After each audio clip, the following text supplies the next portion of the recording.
think we'll go ahead and get started. We're right at 2 o'clock.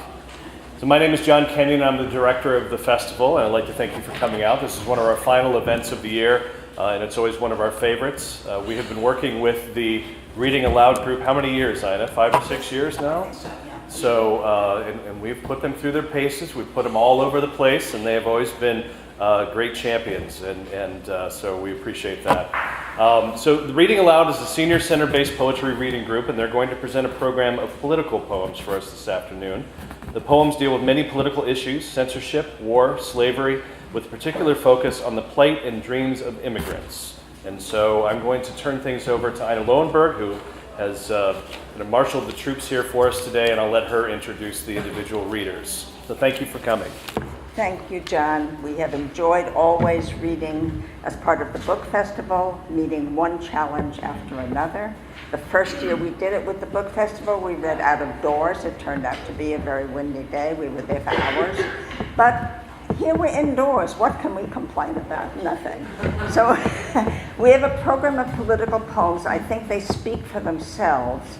And you'll notice when people read, they will tell you the year in which the poem was written or published, which is significant. It tells you at least that people weren't writing poems about politics just this year, although in fact, we have 3 poems that were written in 2017.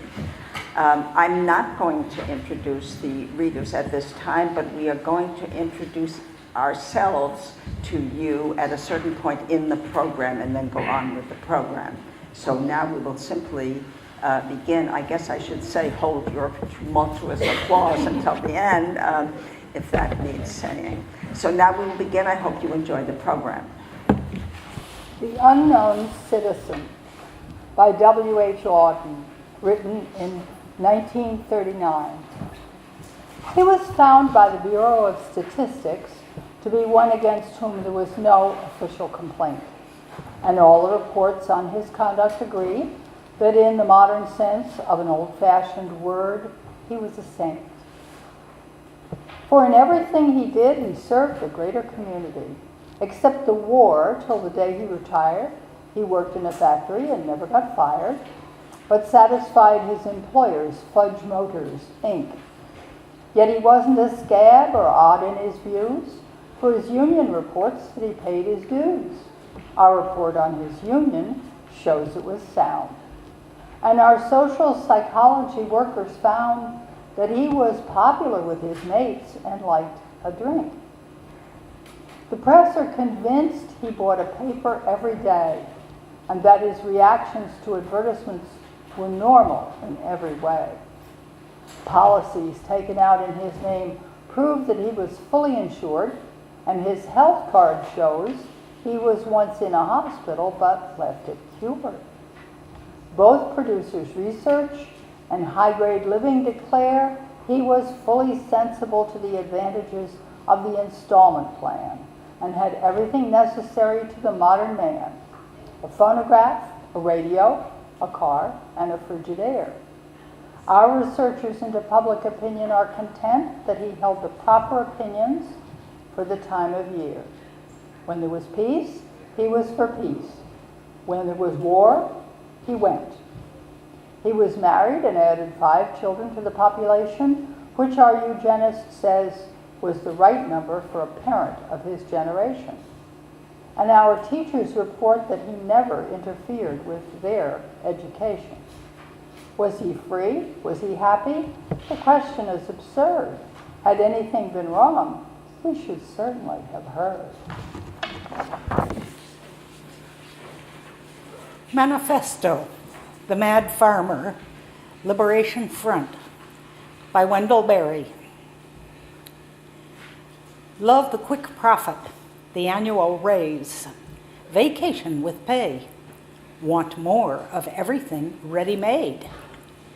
Be afraid to know your neighbors and to die. And you will have a window in your head. Not even your future will be mystery anymore. Your mind will be punched in a card and shut away in a little drawer. When they want you to buy something, they will call you When they want you to die for profit, they will let you know. So, friends, every day do something that won't compute. Love the Lord. Love the world. Work for nothing.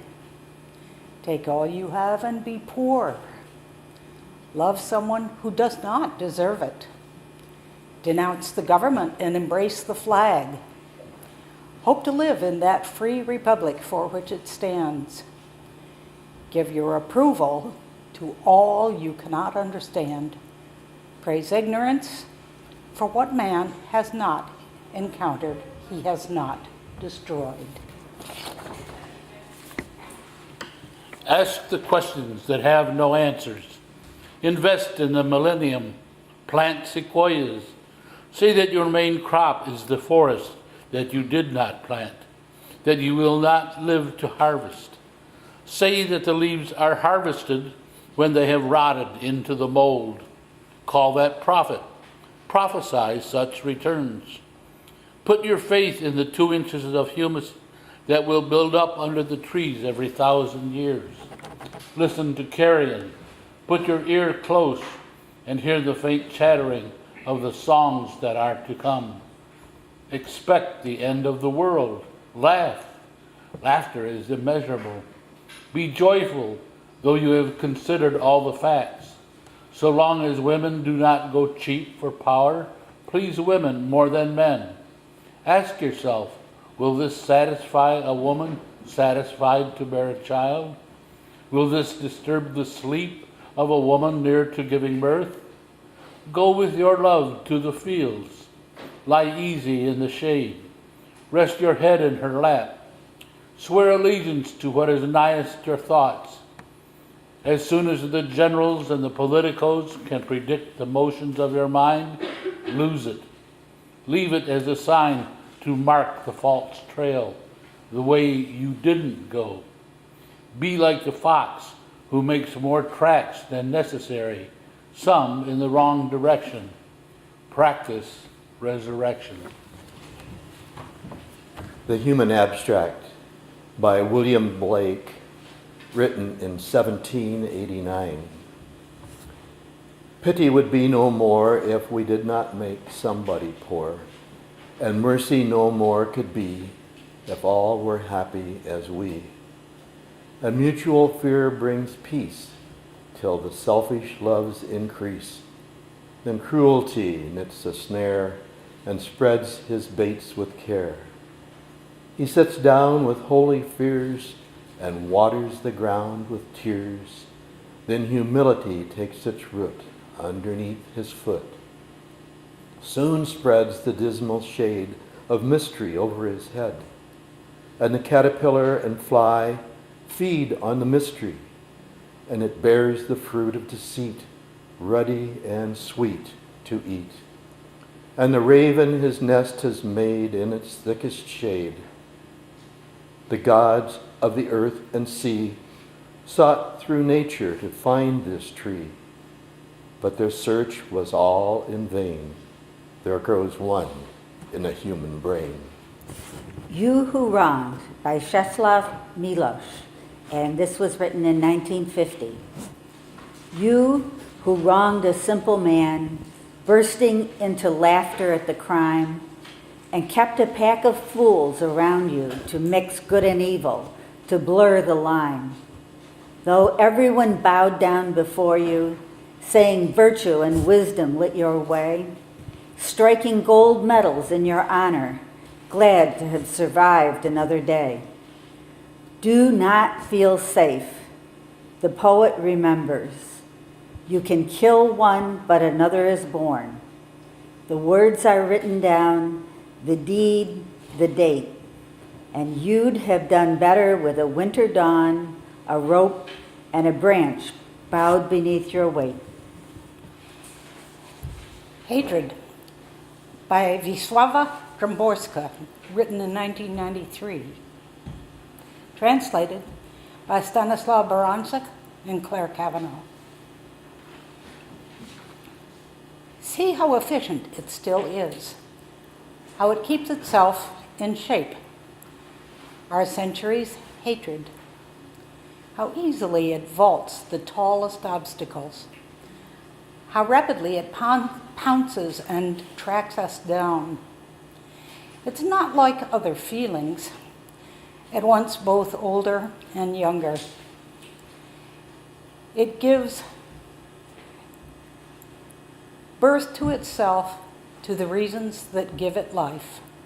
When it sleeps, it's never eternal rest. And sleeplessness won't sap its strength, it feeds it. One religion or another, whatever gets it ready, in position, one fatherland or another, whatever helps it get a running start. Justice also works well at the outset until hate gets its own momentum going. Hatred. Hatred. Its face twisted in a grimace of erotic ecstasy. Oh, these other feelings, listless weaklings. Since when does brotherhood draw crowds? Has compassion ever finished first? Does doubt ever really rouse the rebel? Only hatred has just what it takes. Gifted, diligent, hardworking. Need we mention all the songs it has composed? All the pages it has added to our history books? All the human carpets it has spread over countless city squares and football fields? Let's face it, it knows how to make beauty. The splendid fire glow in the midnight skies, magnificent bursting bombs in rosy dawns. You can't deny the inspiring pathos of ruins, and a certain bawdy humor to be found in the sturdy column jutting from their midst. Hatred is a master of contrast between explosion and dead quiet, red blood and white snow. Above all, it never tires of its leitmotif, the impeccable executioner towering over its soiled victim.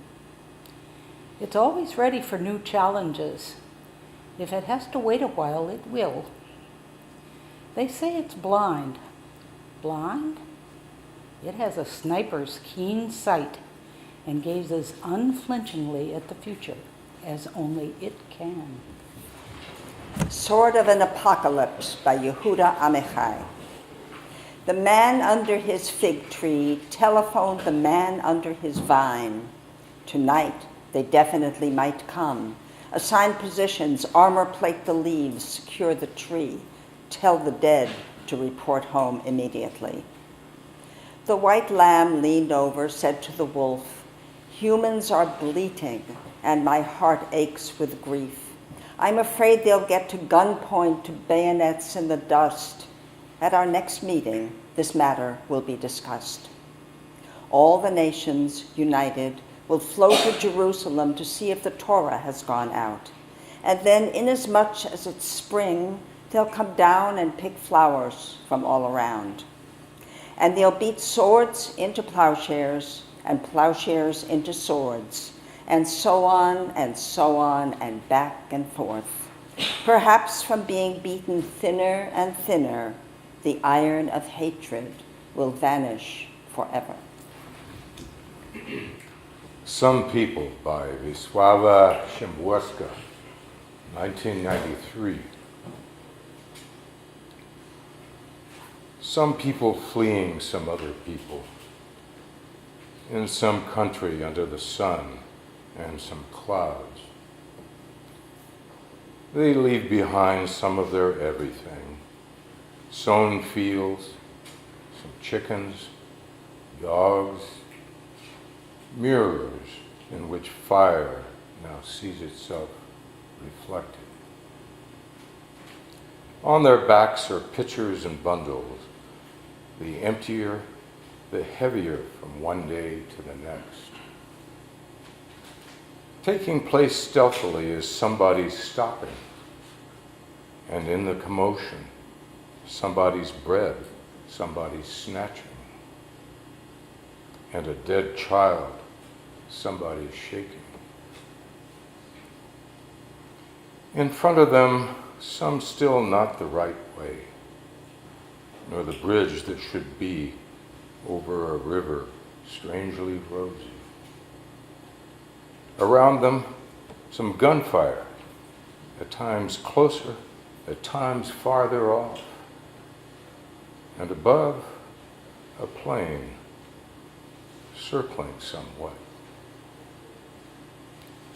Some invisibility would come in handy, some grayish stoniness, or even better, non-being for a little or a long while. Something else is yet to happen, only where and what?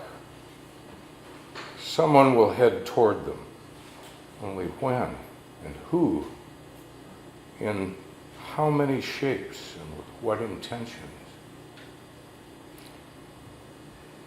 Given a choice, maybe he will choose not to be the enemy and leave them with some kind of life. Ordinance on Arrival by Naomi Lazar, written in 1989. Welcome to you who have managed to get here. It's been a terrible trip. You should be happy you have survived it. Statistics prove that not many do. You would like a bath, a hot meal, a good night's sleep. Some of you need medical attention. None of this is available. These things have always been in short supply. Now, they are impossible to obtain. This is not a temporary situation, it is permanent. Our condolences on your disappointment. It is not our responsibility. Everything you have heard about this place is false. It's not our fault. You have been deceived. Ruin your health getting here for reasons beyond our control. There's no vehicle out. Lady Freedom Among Us by Rita Dove, written in 1999. Don't lower your eyes or stare straight ahead to where you think you ought to be going. Don't mutter, "Oh no, not another one." Get a job. Fly a kite. Go bury a bone. With her old-fashioned sandals and her leaden skirts, with her stained cheeks and whiskers and heaped-up trinkets, she has risen among us in blunt reproach. She has fitted her hair under a hand-me-down cap and spruced it up with feathers and stars. Slung over her shoulder, she bears the rainbow layers of charity and murmurs, "All of you, even the least of you, don't cross to the other side of the square. Don't think another term to fit on a tourist agenda. Consider her drenched gaze, her shining brow. She who has brought mercy back into the streets and will not retire politely to the potter's field. Having assumed the thick skin of this town, its gritted exhaust, its sun-scorch and blear. She rests in her weathered plumage, big-boned resolute. Don't think you can ever forget her. Don't even try. She's not going to budge. No choice but to grant her space, crown her with sky, for she is the one of the many, and she is each of us. The New Colossus by M. Lazarus, written in 1883. Not like the brazen giant of Greek fame, with conquering limbs astride from land to land, here at the sun-washed sunset gates shall stand a mighty woman with a torch, whose flame is imprisoned lighting her name, Mother of Exiles. From her beacon hand glows worldwide welcome. Her mild eyes command the air-bridged harbor that twin cities frame. Keep ancient lands your storied pomp, cries she with silent lips. Give me You're tired, you're poor, you're huddled masses, yearning to breathe free. The wretched refuse of your teeming shore. Send these, the homeless, tempest-tossed, to me. I lift my lamp beside the golden door.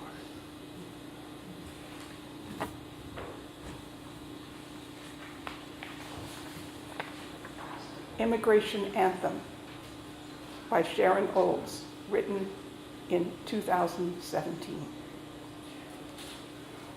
I bring you a tired song of my poor, femur nod, aching before the hip-hop. I huddled this morning under the covers.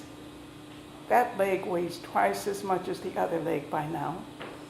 I swing its masses of fluid along like an enclosed falls. My mother told me that her people had come here from across the sea, yearning to sing to their god of crags and thistles, to breathe free, men and women who made war naked, painted blue, attacked by their landlords who saw them as wretched refuse, garbage, teeming with vermin. They had pushed off from that shore and floated homeless on the ocean through calm and tempest. Sometimes in sight of a fountain tossed up out of the brow of one of those house on the water was until they came to these lands and low hills, which lift up from a land where we have set a lamp with a golden torch on top to remind us here at the door. Entering through it was a promise to leave it open behind us.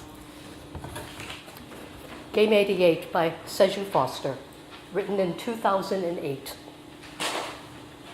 When the officer of the State Patrol asks you to step out of the vehicle, you translate this to mean, I feel it. I too feel I must vomit. When the sergeant of the Utah State Patrol asks you, do you have any weapons on you? Will you lift up your sweater? You translate this to mean that even out here on the steps, our spirits are fried the grease of an automatic entropy. When Officer Lilly of the Beehive State says, there's a strong smell of alcohol, I'm going to search your vehicle, you translate this to mean, I refuse, however, to recall the frogs flattened on the highway of a summer. I must live in this present. When his backup arrives in the form of a plainclothes officer in sunglasses and t-shirt, and they converse in whispers out of earshot, you translate this to mean they do not wish you to hear about the incident at last week's departmental barbecue. When the cleft-palate backup officer of the Utah State Patrol takes you behind the patrol car, and his fellow officer takes your brother up the highway to get the story straight, you translate it to mean, it's not so much we don't trust you, it's that we no longer trust ourselves in a situation like this. When the officer of the scar and the fuzzy stiff upper lip behind sunglasses asks you, where are you coming from? You heading to Moab? Studying your face fixedly as you reply, you translate this to mean, I myself would like a Budweiser as much as the next man, if only I were not somehow nailed to the mast of this ship hurtling towards its doom.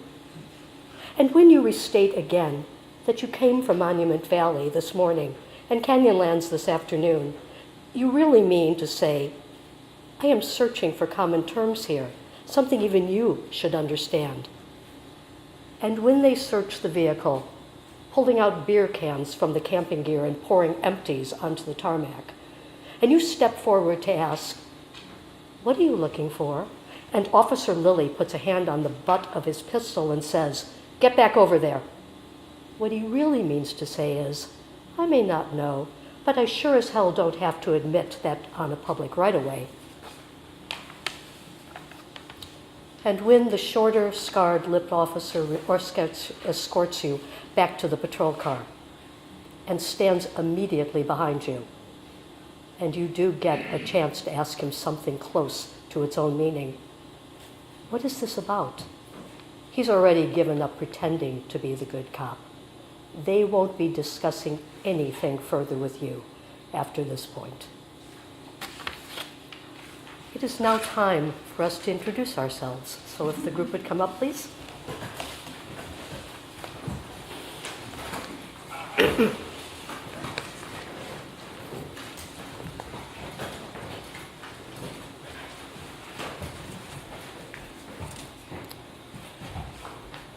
So I'm Kathy Mitchell, and I am the granddaughter and niece of immigrants. I am Carrie Malone, and I am the granddaughter of an immigrant. I am Ina Lowenberg, and I am the wife of an immigrant, the niece of immigrants, and the granddaughter of immigrants. I'm Jim Curry. I'm the grandson of an immigrant and the son-in-law of an immigrant. I'm Mary Gutman, and I am a descendant of immigrants and am married to an immigrant. I'm Nancy Lynch, and I'm a descendant of immigrants. I am Michael Chan. I've been immigrant for 48 years.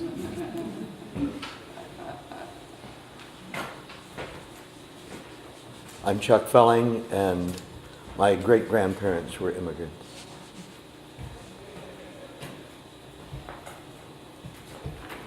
I'm Johnny Ellsworth, and my grandparents were immigrants.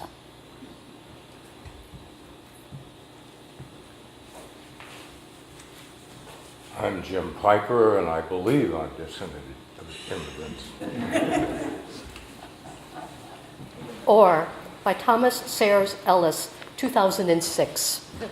Or Oreo, or worse, or ordinary, or your choice of category, or color, or any color other than colored, or colored only, or of colored, or other, or theory of discourse, or oral territory, Oregon, or Georgia, or Florida Zora, or opportunity, or born poor, or corporate, or Moore, or a noir Orpheus, or Senghor, or diaspora, or a horrendous and torn up journey, or performance, or allegory's armor of ignorant comfort, or worship, or reform, or a sore chorus, or electoral corruption, or important ports of Yoruba, or worry, or neighbor, or fear of terror, or border, or all organized minorities.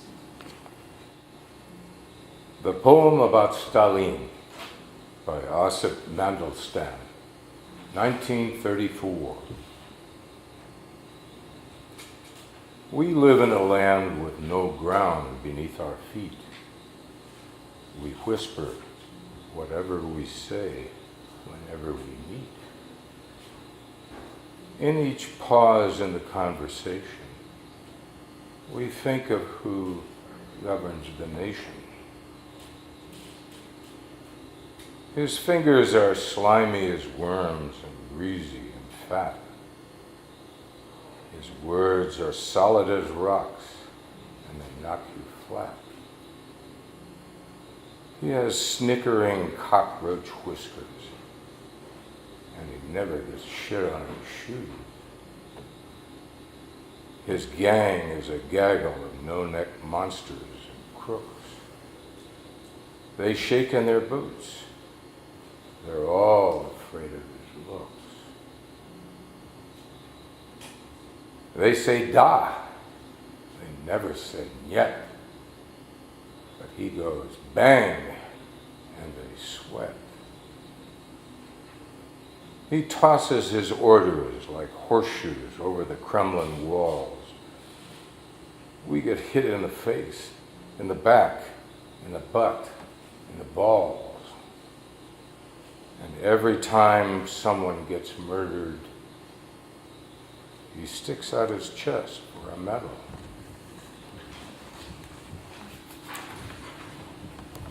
Requiem by Anna Akhmatova. This was written in 1957. Not under foreign skies, nor under foreign wings protected, I shared all this with my own people. there where misfortune had abandoned us. Instead of a preface, during the frightening years of the Yeshov terror, I spent 17 months waiting in prison queues in Leningrad. One day, somehow, someone picked me out. On that occasion, there was a woman standing behind me, her lips blue with cold, who, of course, had never in her life heard my name. Jolted out of the torpor characteristic of all of us, she said into my ear, everyone whispered there, Could one ever describe this? And I answered, I can. It was then that something like a smile slid across what had previously been just a face.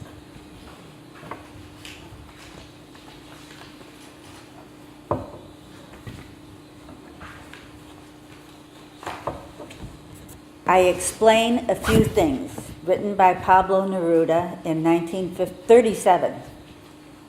You will ask, but where are the lilies, and the metaphysics covered with poppies, and the rain that often struck his words, filling them with holes and birds? Let me tell you what's happening with me. I lived in a barrio of Madrid, with bells, with clocks, with trees. From there you could see the parched face of Castile like an ocean of leather. My house was called the House of Flowers because from everywhere geraniums burst. It was a beautiful house with dogs and children. Raul, do you remember? Do you remember Raphael? Federico, do you remember Underground? Do you remember my house with balconies where the June light drowned the flowers in your mouth? Brother, brother. Everything was loud voices, salt of goods, crowds of pulsating bread. Marketplaces in my barrio of Aguayas with its statue like a pale inkwell set down among the hake. Oil flowed into spoons. A deep throbbing of feet and hands filled the streets. Meters, liters, the hard edges of life. Heaps of fish, geometry of roofs under a cold sun in which the weather vane grew tired. Delirious fine ivory of potatoes, tomatoes, more tomatoes, all the way to the sea. And one morning, it all was burning. And one morning, bonfires sprang out of the earth, devouring humans. And from then on, fire, gunpowder from then on. And from then on, blood. Banditos with planes and moors. Banditos with rings and duchesses. Banditos with black friars signing the cross, coming down from the sky to kill children. And in the streets, the blood of the children ran simply like blood of children. Jackals the jackals would despise. Stones the dry thistle would bite on and spit out. Vipers the vipers would abominate. Facing you, I have seen the blood of Spain rise up to drown you in a single wave of pride and knives. Traitors, generals, look at my dead house. Look at Spain broken. From every house, burning metal comes out instead of flowers. From every crater of Spain comes Spain. From every dead child comes a rifle with eyes. From every crime, bullets are born that one day will find out in you the sight of the heart. You will ask, why doesn't his poetry speak to us of dreams, of leaves, of the great volcanoes of his native land? Come and see the blood in the streets. Come and see the blood in the streets. Come and see the blood in the streets.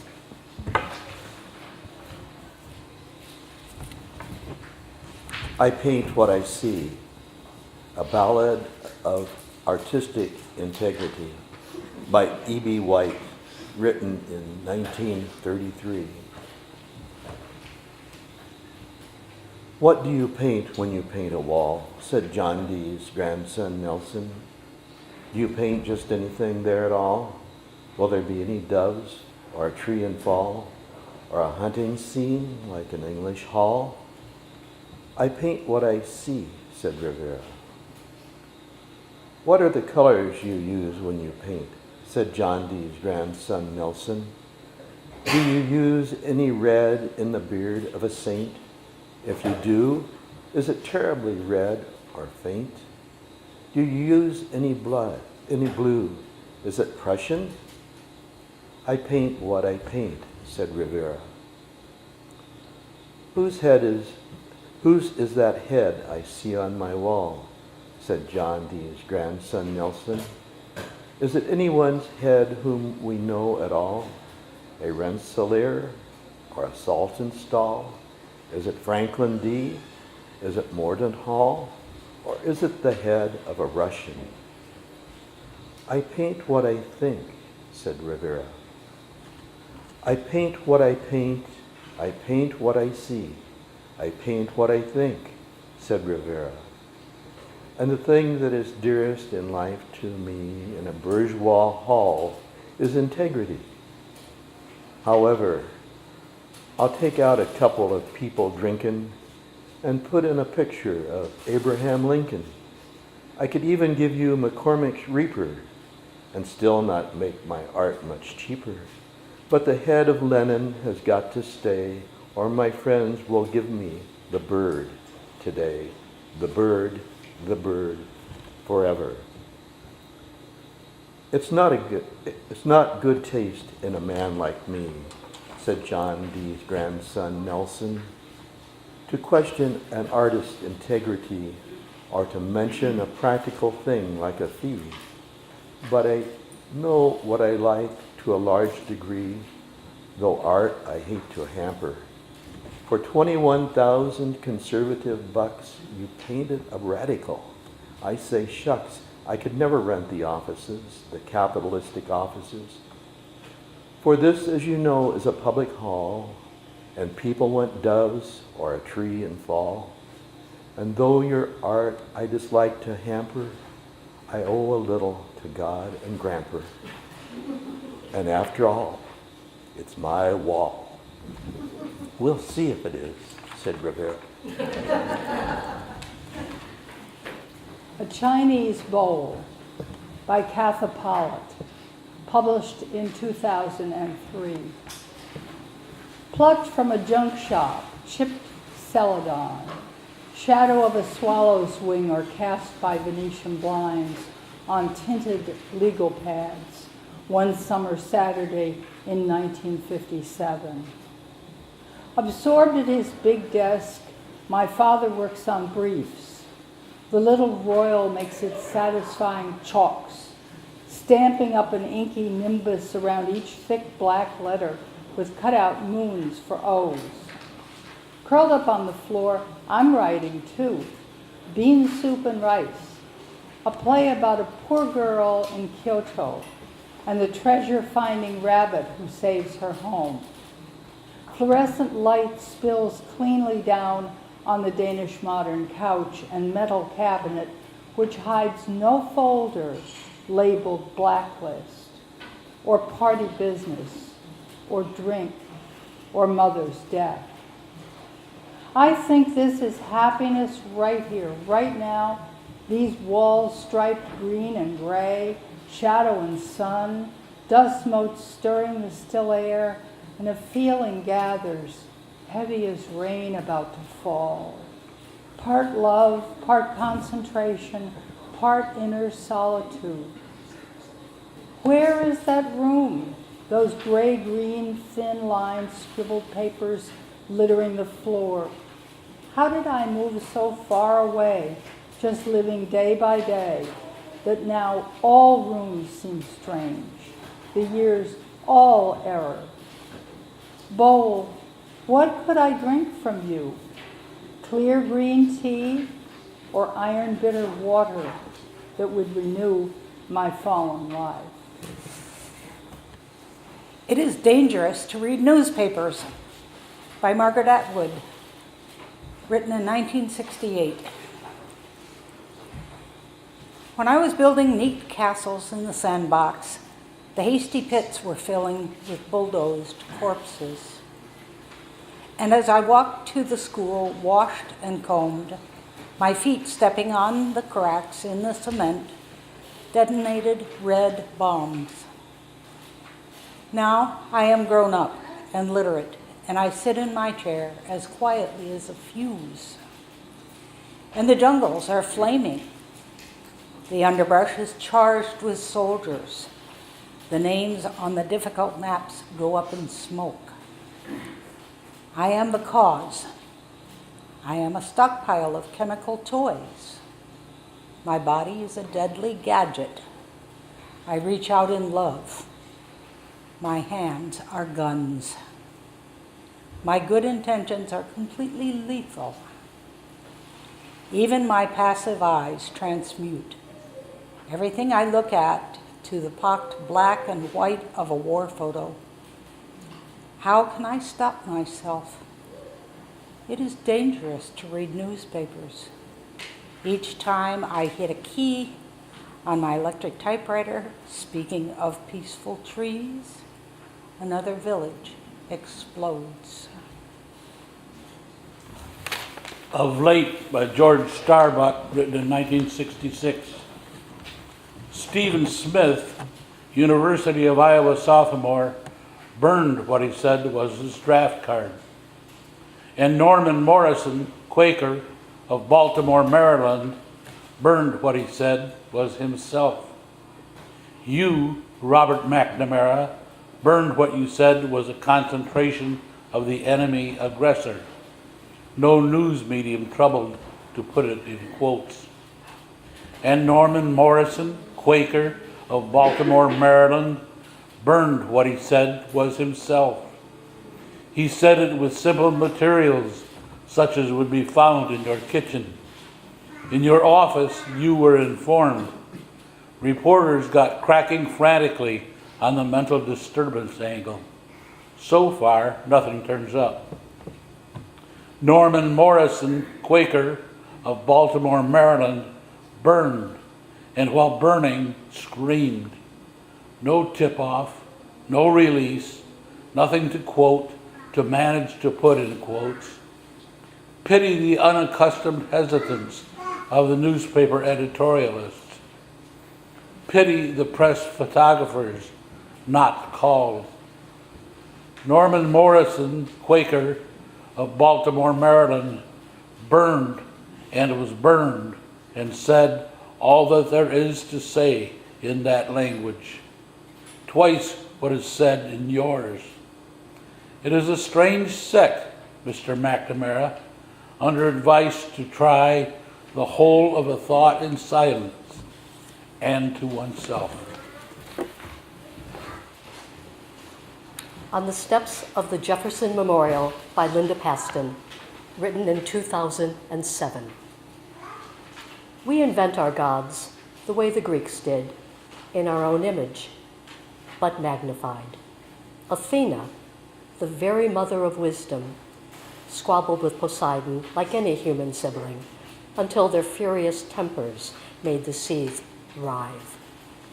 Zeus wore a crown of lightning bolts one minute, a cloak of feathers the next, as driven by earthly lust he prepared to swoop down on Leda.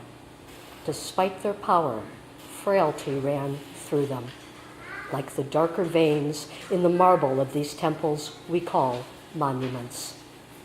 Looking at Jefferson now, I think of the language he left for us to live by.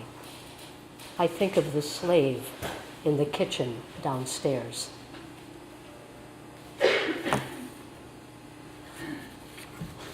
The Elephant in the Room by Kay Ryan, written in 2017. The room is almost all elephant. Almost none of it isn't. Pretty much solid elephant, so there's no room to talk about it.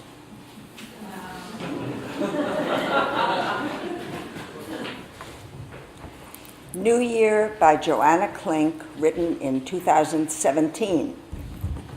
We woke to the darkness before our eyes, unable to take the measure of the loss. Who are they? What are we? What have we abandoned to arrive with such violence at this hour? In answer, we drew back, covered our ears with our hands to the heedless victory, or vowed, as I did, into the changed air, never to consent. But it was already too late. Too late for the unfarmed fields, the men by the station, the park swings, the parking lots, the groundwater, the doves. Too late for dusk falling in summer, chains of glass lakes mingled into dawn, the corals, the neighbors, the first drizzle on an empty street, cafeterias and stockyards, young men asking twice a day for work. Too late for hope, too far along to meet a country, a people, its annihilating need. Because the year is new and the great change already underway, we concede 1,000-fold and feel harder than the land itself, a complicity for everything we did not see or comprehend. Cynicism born of raw despair, long cultivated hatreds, the promises of leaders traveling like cool silence through the dark. My life is here, in this small room, and like you, I am waiting to know, but there is no time to wait for what has happened. What does the future ask of me? Those who won't have enough to eat by evening, those whose disease will now take hold, and the decades that carry past me once I've died. Generations of children, the suffering that is never solved, the heat over the earth, its marshes, its crowded towers, its unbreathable night air. I would open my hand from the wrist, step outside, and not lose nerve. Here is the day still to be lived. We do not fully know what we do, but the trains depart the stations, traffic lurches and stalls. A highway crew has paused. Desert sun softens the first color of the rock. Who governs now governs by grievance and old scores, but we compass our worth. Prepare to do the work, not our own, and feel, past the scorn in his eyes, the burden in the torso of a stranger. Draw close to the sick, the weak, the women without jobs, the 12-year-old, facing spite, half tangled into sleep. The panic tightening inside everyone who has been told to go. I will help you, although I do not know you, and strive not to look away. Be unwilling to profit and ache inside that endless effort. A slowed down summons, not from those whose rage is lit by greed. We do not consent, but the ones who wake without prospect. Those who don't speak cannot recover, like the old woman at the counter, the helpless father who, like you, gets no more than this one life. Believe, Believe by Bob Kaufman, written in 1996. Believe in this, young apple seeds, in blue skies, radiating young breasts, not in the blue-suited insects infesting society's garments. Believe in the swinging sounds of jazz, tearing the night into intricate shreds, putting it back together again in cool, logical patterns, not in the sick controllers who created only the bomb. Let the voices of dead poets be louder in your ears than the screechings mouthed in mildewed editorials. Listen to the music of centuries rising above the mushroom time. Battle Hymn of the Republic by Julia Ward Howe, written in 1861. My eyes have seen the glory of the coming of the Lord. He's trembling out the vintage where the grapes of wrath are stored. He have loosed the fatal lightning where of his terrible swift sword. His truth is marching on. I have seen him in the watchfires of 100 circling camps. They have builded him an altar in the evening dews and damps. I can read his righteous sentence by the dim and flaring lamps. His day is marching on. I have read a fiery gospel written in burnished rows of steel. As ye deal with my contemners, so with you my grace shall deal. Let the hero born of woman crush the serpent with his heel, since God is marching on. He has sounded the fall of the trumpet that never shall call retreat. He is shifting out the hearts of men before his judgment seat. Oh, be swift, my soul, to answer him. Be jubilant, my feet. Our God is marching on. In the beauty of the lilies, Christ was born across the sea, with a glory in his bosom that transfigures you and me. As he died to make men holy, let us die to make men free, while God is marching on. Let America be America again, by Langston Hughes, written in 1935. Let America be America again. Let it be the dream it used to be. Let it be the pioneer on the plain, seeking a home where he himself is free. America never was America to me.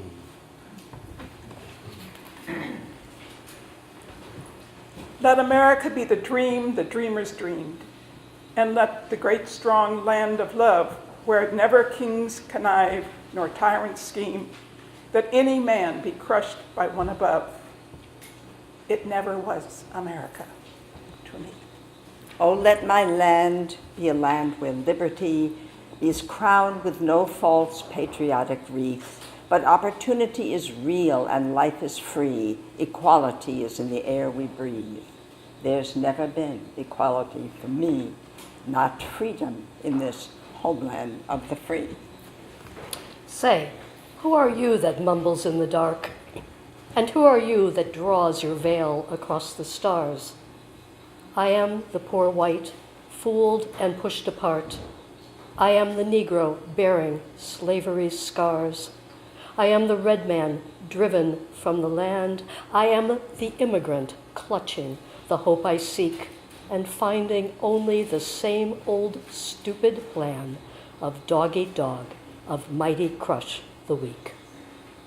I am the young man, full of strength and hope, tangled in that ancient, endless chain of profit, power, gain, of grab the land, or of grab the gold, of grab the ways of satisfying need, of work the men or take the pay, of owning everything for one's own greed. I am the farmer, bondsman to the soil. I am the worker sold to the machine. I am the Negro servant to you all. I am the people, humble, hungry, mean, hungry, yet today, despite the dream, beaten yet today, oh pioneers. I am the man who never got ahead, the poorest worker bartered through the years. Yet I'm the one who dreamt our basic dream in the old world while still a serf of kings, who dreamt a dream so strong, so brave, so true, that even yet its mighty daring sings. In every brick and stone, in every furrow turned, that's made America the land it has become. Oh, I'm the man who sailed those early seas in search of what I meant to be my home. For I'm the one who left dark Ireland's shore and Poland's plain and England's grassy lay, and torn from black Africa's strand, I came to build a homeland of the free. The free? Who said the free? Not me. Surely not me. The millions on relief today, the millions shot down when we strike, the millions who have nothing for our pay.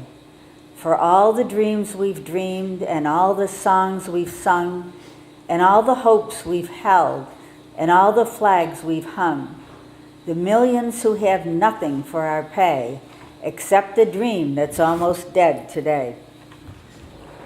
Oh, let America be America again, the land that never has been yet, and yet must be the land where every man is free, the land that's mine, the poor man's, Indians, Negroes, me, who made America, whose sweat and blood, whose faith and pain, whose hand at the foundry, whose plow in the rain, must bring back our mighty dream again. Sure, call me any ugly name you choose. The steel of freedom does not sting. From those who live like leeches on the people's lives, we must take back our land again, America. Oh yes, I say it plain, America never was America to me. And yet I swear this oath, America will be. Out of the wreck and ruin of our gangsters' death, the rape and rot of graft and stealth and lies, we the people must redeem the land, the mines, the plants, the rivers, the mountains and the endless plain. All the stretch of these great green states, and make America again. Thank you.